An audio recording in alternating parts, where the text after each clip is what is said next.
All right, let's just dive right in. Welcome to This Explainer. I'm stepping into my role as a liver specialist today to guide you through the clinical realities of what actually happens when your body's ultimate filter faces a sudden life-or-death crisis. We're going to be looking directly at the science, the very real symptoms, and the cutting-edge treatments we use in the ICU to save lives. So I always ask my patients this question to help them understand the immediate, high-stakes nature of acute liver emergencies. Your liver, it isn't just some basic organ. It is a massive, multitasking chemical processing plant. Without it, toxins immediately flood your brain, your blood completely loses its ability to clot, and your metabolism literally spirals into chaos. When this shutdown happens suddenly, we are quite literally in a race against the clock. Part 1. The body's master engine.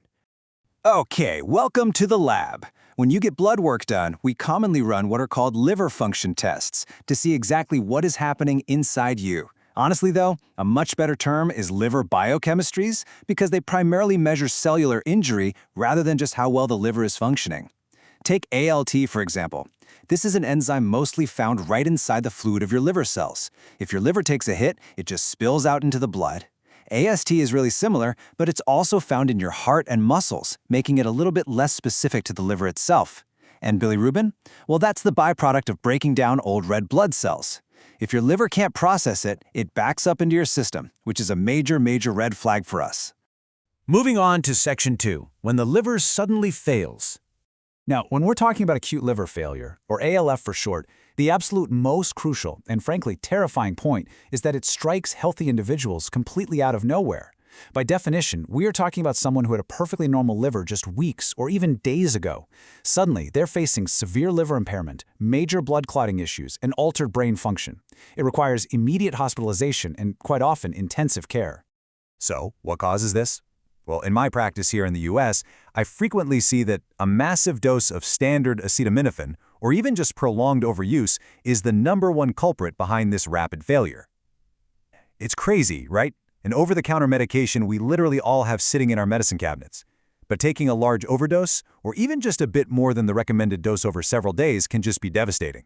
Globally, viral hepatitis, like hepatitis A, B, or E, remains a huge driver of ALF. We also see rare but super severe cases from ingesting toxins, like foraging the wrong wild mushroom, or from autoimmune diseases where the body's immune system just suddenly decides to attack its own liver cells. Which brings us to Section 3, chronic disease and sudden crises. I want you to imagine zooming deeply into the tissue for a second. We're looking at healthy vascular cells progressively choking on fat, scarring into fibrosis, and finally hardening into cirrhosis. This is the progressive, slow march of chronic liver disease. Conditions like metabolic dysfunction-associated steatotic liver disease, which is often linked to obesity, or long-term alcohol abuse, they cause this ongoing inflammation. And over time, that inflammation leads to stiff scar tissue replacing the healthy cells. The tricky part? The liver compensates for a really long time, meaning you might not feel sick at all, right up until it hits a breaking point. And there is a very critical clinical difference between a sudden toxic shock to a healthy liver and a final fatal blow to a chronically diseased one. Enter acute on chronic liver failure, or ACLF. This happens when a patient already has advanced liver disease, like cirrhosis, and they're hit by a sudden stressor. That stressor is very often a bacterial infection or a bout of heavy drinking. This triggers a massive immune dysfunction and systemic inflammation, leading to a domino effect of multiple organ failures. It's a distinctly different beast from standard ALF with a totally different underlying pathology, but make no mistake, both are absolute emergencies. Let's look at Section 4, warning signs never to ignore. It is absolutely vital to recognize the physical symptoms that signal a liver is actively failing. And to do that, we need to decode some medical jargon. Take encephalopathy, for instance. Sounds complicated, but it basically just means dangerous pressure and toxins are building up in the brain.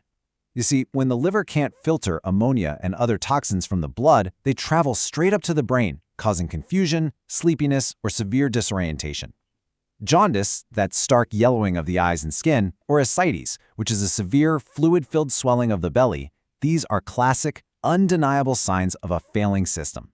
If you or someone you know ever develops sudden jaundice, ascites, or unusual behavioral changes along with upper belly tenderness, listen to me. It is not a wait-and-see situation. It is a get to the emergency room right now situation. All right, Section 5, Modern Diagnostics and Treatments. I tell my patients this all the time, and it usually surprises them. A normal lab result does absolutely not guarantee a perfect liver. Actually, scratch that. It just means the liver is biochemically quiet at that exact specific moment. You can literally have a liver full of fat or even significant fibrosis and still have your ALT and AST numbers fall perfectly within the normal reference range on your blood work. That's exactly why we look at the whole clinical picture, patient history, and often use specialized imaging or biopsies to truly know what's going on under the hood. When things go wrong, we bring the patient into the ICU and rely on premium clinical literature, like these exact guidelines from the European Society for Clinical Nutrition and Metabolism. In liver failure, the body's metabolism is completely derailed. Patients enter this dangerous state of protein catabolism, which is basically the body rapidly breaking down its own muscle and proteins just to survive. We have to carefully manage their nutrition, often entirely bypassing the stomach with nasogastric feeding tubes. We deliver highly specific enteral nutrition to support their failing systems, and we have to do it without triggering even worse ammonia spikes in the brain. It's an incredibly delicate balance. Now let's talk about artificial support systems. They're fascinating, and they can act as a crucial bridge to detoxify the blood, but sadly, it's important to know they cannot cure the underlying failure. Non-biological systems, like plasma exchange, act a bit like dialysis, pulling toxins out to relieve that dangerous pressure on the brain. Biological systems go a step further. They use actual liver cells, sometimes from pigs or even laboratory-grown human cells, to try and mimic the liver's synthetic functions. They're incredible technological feats that can buy us precious time and improve kidney function, but randomized trials show they just haven't definitively proven to increase overall survival on their own. 50 to 75%. That is the tragic percentage of patients with acute on-chronic liver failure who will sadly die while waiting for a transplant. And a transplant remains the only definitive cure we have. In many of these severe failure scenarios, the liver is just damaged past the point of no return. We can stabilize them, we can use artificial bridges, but without a brand new liver from a donor, the outcome is often fatal. And to make matters worse, because of active infections or multiple other failing organs, many of these patients aren't even eligible to be listed for a transplant in the first place. Okay, let's pivot to some good news in Section 6, Proven Strategies for Prevention. Because fortunately, there is a lot we can do. In my consultation room, these are the exact evidence-based steps I prescribe to ensure my patients never have to face a liver crisis. First things first, respect the Tylenol bottle. Seriously, never take more than the package advises, especially if you're drinking alcohol. Speaking of which, moderation is key. For healthy adults, that means up to 1 drink a day for women and 2 for men. Get your hepatitis vaccines if you haven't already. Also, be deeply, deeply suspicious of herbal supplements that claim to detox you. Ironically, some of these can actually cause toxic liver injury. And finally, remember that metabolic health is liver health. Maintaining a healthy weight directly defends your liver against that silent accumulation of fat and scar tissue we talked about earlier. I want to leave you with this thought.